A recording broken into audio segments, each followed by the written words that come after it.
Hello, everyone. I am here to talk about the offensive coordinator search. I've written down the top three most likely guys. As you can see in the back, I got Stefanski, Hugh Jackson, and Mike Mularkey. Now, Stefanski, obviously the interim offensive coordinator for the last 3 games of the season, and he's been in Minnesota since 2006. He averaged 127 yards on the ground in those final 3 games with 5.2 yards per carry. And it was pretty clear that the whole idea was take the ball out of Kirk Cousins' hand and let's start, run the ball more, do more play fakes, things of that nature. And outside of that, we really don't know too much about Stefanski as a coordinator. And second, we do have Hugh Jackson, and I know some fans just didn't like that we mentioned Hugh Jackson. But obviously he did work with Zim back in Cincy, and he ranked in 6th in points per game in 2010 and 7th in 2015. The next closest, though, was 15th in 2014. And he ranked in the top 10 in rush attempts 4 times throughout his career, whether that be an offensive coordinator or head coach. And those happened in 2010 with 4, 2014, ranking in 5th, 2011 in 7th, and 2015 where he also ranked 7th. He ranked in the top 10 in rush yards 3 times. In 2010 he was 2nd, and in 2008 he was 6th, and then you have 2011 where he was 7th. Now, the highest he ever ranked in pass attempts was 9th, and that was in 2017 as the Browns. That's his only top 10 appearance there, and I imagine that was mainly done because, we knew what the Browns were, and the Browns were not very good under him. So, he was more likely just throwing the ball to pretty much get back into games. And I know it's a little weird to think about, but he is a run-first guy. He's worked with Zimmer before, and for what Minnesota looked like they were trying to get back to under Zimmer was, well, let's see if we can just start running the ball more. And he's definitely a run-first guy. Zim obviously is wanting to be this, and assuming they do start to focus some more things into the offensive line, this really isn't that big of an issue because philosophically they have the same ideas.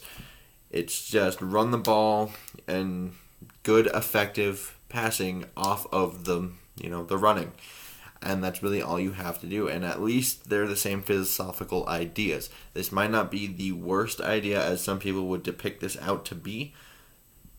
Is he my top choice? Probably not, but is he a horrible option that some people make him out to be?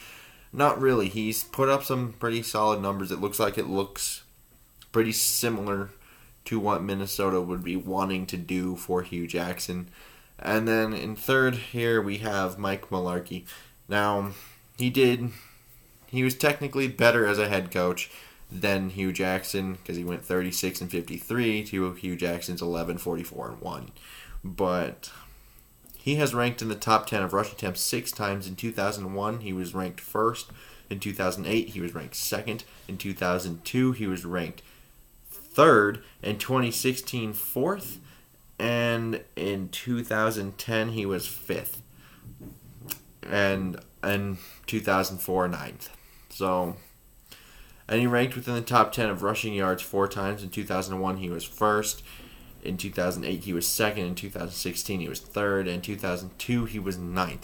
He was in the top 10 of pass attempts 5 times throughout his career as an offensive coach or head coach or offensive coordinator. And that was in 2006 where he ranked 4th. 2011, he also ranked 4th. 2009, he ranked 7th. 2010, he ranked 8th. And 2003, he was 10th. And he did reach into the top 10 of points 5 times. And this was in 2001 where he ranked 2nd, 2010 where he ranked 4th, and 2004 where he ranked 6th, 2002 where he ranked 9th, and 2011 where he was 10th. Now, Mularkey obviously has been a head coach before in Tennessee, Buffalo, and Jacksonville hasn't really gone particularly well, except for, Tennessee is the closest well that has happened. And he has put up some solid numbers in both of these, well, in all of these categories. And he has the experience as both the offensive coordinator and the head coach. And for whatever it's worth, he also played in Minnesota as a tight end from 83 to 88. And he's an experienced play caller and has kind of this tie to the team because of playing for him. And he also, I would imagine, he is more leaning towards the running side, mainly because exotic smash mouth back in Tennessee. And as far as my actual thoughts go on all of this, I think my top choice here might be Mularkey, just because I would want Kevin Stefanski to keep the continuity there. However, I don't think Mike Zimmer can handle a new play caller. We kind of saw how that went over this year, where DeFilippo wasn't necessarily new to it, but he wasn't, because he was an offensive coordinator once in 2015 where he didn't make it out of Cleveland alive. And this was his only other chance to call plays, and we saw how that went. I think he wants an experienced play caller. So I would think that Kevin Stefanski might just be out based on that. And even though I think I would like to give him an actual chance as he's been here so long, but we really can't because of how Zimmer's going to work. And Zimmer's in the last year of his contract. I feel like he's going to live or die by his same philosophical ideas. And I know some people will be like, well, it's not innovative enough. No, well, Zimmer's never going to be innovative on offense. That's not what he is. So it's more of like, I think he's going to ride or die with his own idea of what an offense should be. And that would be closer up the lane of either a Hugh Jackson or a Mike Mularkey. And Hugh Jackson is Hugh Jackson, so there are some doubts there. Even though I don't think it'd be as bad as some people think, I just don't think it compares to what Mike Mularkey could do. Because Mularkey, when he was over in Tennessee, he had one of the best offensive line coaches in Tennessee by the name of Russ Grimm. And if we get Mike Mularkey, we could, ultimately see Russ Grimm over on the Vikings sideline. And that would help a lot for this whole thing, offensive line and just the offense in general. If we fix that offensive line, this offense is all of a sudden really, really dangerous.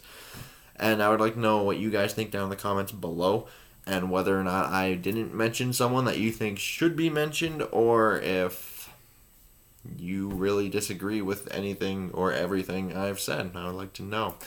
And until next time, I bid y'all adieu.